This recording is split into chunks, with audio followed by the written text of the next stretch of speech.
کرتے ہیں، کیونکہ ایک مرتبہ اگر قرآن مجید پڑھ لیا تو 70 مرتبہ قرآن مجید پڑھنے کا ثواب نصیب ہوا۔ ماہ صیام میں چونکہ شیطان بندھا ہوا ہوتا ہے تو ہم اپنے آپ کو نیکی کی طرف اگر لانا چاہیں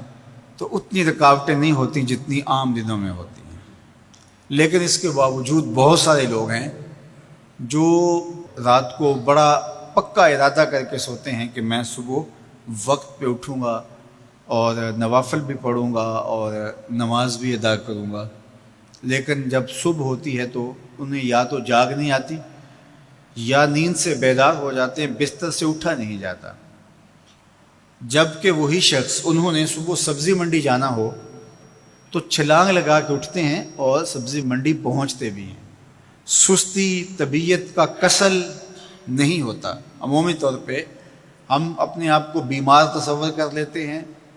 اور سستی اور کسل کا نام دے کر کے، بہانہ دے کر کے ہم کہتے ہیں کہ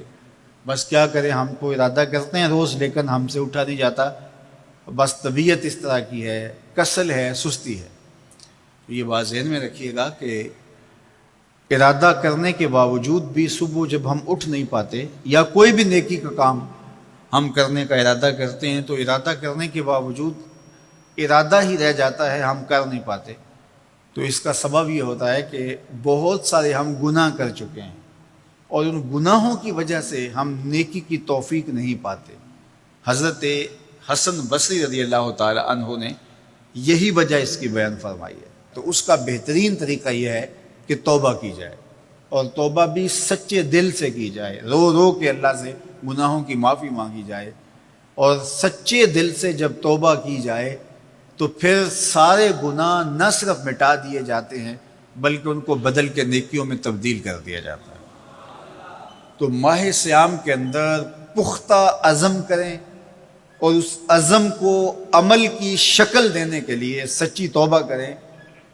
کہ ہمارا یہ رمضان اس طرح سے گزرے، یہ مہینہ اس طرح سے بسر ہو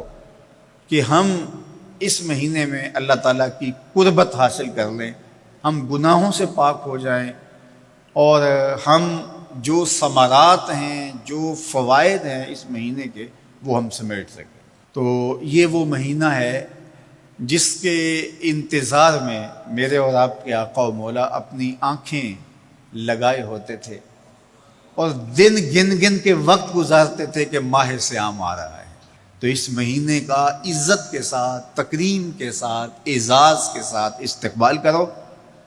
اور اس کو پلکوں پہ بٹھاؤ، اس کو دل پہ بٹھاؤ۔ اس مہینے کی تکریم یہ ہے کہ اس میں ہر برا کام چھوڑ دیا جائے۔ اگر کوئی شخص برا کام نہیں چھوڑتا اور روزے رکھتا ہے تو میرے اور آپ کے آقا و مولا کا ایک فرمان سن لیجئے، من لم یدع قول الزور والعمل بہ فلیس للہ حاجۃ فی ان یدع طعامہ و شرابہ۔ فرمایا کہ جو جھوٹ اور برے کام نہیں چھوڑتا اس کے بھوکا اور پیاسا رہنے کی اللہ کو کوئی ضرورت نہیں ہے۔ تو روزہ خوراک بچاؤ مہم نہیں ہے جو چلائی جاتی ہے، بلکہ یہ تزکیہ نفس کا موسم ہے، باطن کی صفائی کا موسم ہے، اور باطن کی صفائی نہیں ہوتی جب تک ہم کوشش کریں۔ آپ کے بدن پہ بہت ساری میل چڑھی ہوئی ہے اور جمی ہوئی ہے بدن کے ایک ایک عضو پہ میل، تو آپ پانی میں چھلانگ لگا کے باہر بھی آ جاتے ہیں تو میل نہیں اترتی، چلو کچھ نہ کچھ فرق تو ضرور پڑ جاتا ہے لیکن میل نہیں اترے گی۔ میل کب اترے گی؟ جب آپ اپنے بدن کو مل مل کے اس کے اوپر صابون لگا کر کے اچھی طرح سے اس کو جب اتاریں گے محنت کوشش سے، تو پھر آپ کا بدن مہک جائے گا، ہلکا پھلکا ہو جائے گا، میل اتر جائے گی۔ یہ موسم رحمت ہے، اللہ کی رحمتوں کا می برسے گا، اس سے کچھ نہ کچھ فائدہ تو ہوگا ہی، لیکن حقیقی فائدہ وہی حاصل کرے گا جو اپنے گناہوں کو مل مل کے دھوئے گا اور اپنے آپ کو صاف کرنے کی کوشش کرے گا۔ تو اپنے من کے میل اتارنے ہیں، اپنے باطن کے میل اتارنے ہیں، اپنے اعمال کی درستگی کی کوشش کرنی ہے۔ صلاۃ التراویح مسجد میں نہیں آ سکتے تو گھروں میں پڑھ لیجئے، جس طرح بڑی عمر والے لوگوں کو، بیمار لوگوں کو کہا گیا کہ آپ گھروں میں پڑھ لیں، بچوں کو کہا گیا، لیکن چھوڑیے گا نا، یہ رمضان المبارک کا خاص عمل ہے۔ آج کل دین بیزار طبقہ مختلف جگہوں پہ بیٹھ کے مسجد پر، مدرسے پر، تراویح پر، ان چیزوں پر تبصرہ کر رہا ہے اور اتنا ہلکا ثابت کرنا چاہ رہا ہے ان امور کو جس طرح یہ چیزیں ہوتی کچھ نہیں ہیں، جبکہ ماہ سیام کے قیام پر میرے اور آپ کے آقا مولا نے بشارت دیتے ہوئے فرمایا من قام رمضان ایمانا و احتسابا غفر له ما تقدم من ذنبہ، جس نے رمضان المبارک کی راتوں میں قیام کیا ایمان اور محاسبہ نفس کے ساتھ، اللہ اس کے پچھلے سارے گناہ معاف فرما دیتا ہے۔ یہ بہت بڑی دولت ہے، تو اس دولت کو ضرور سمیٹیے گا،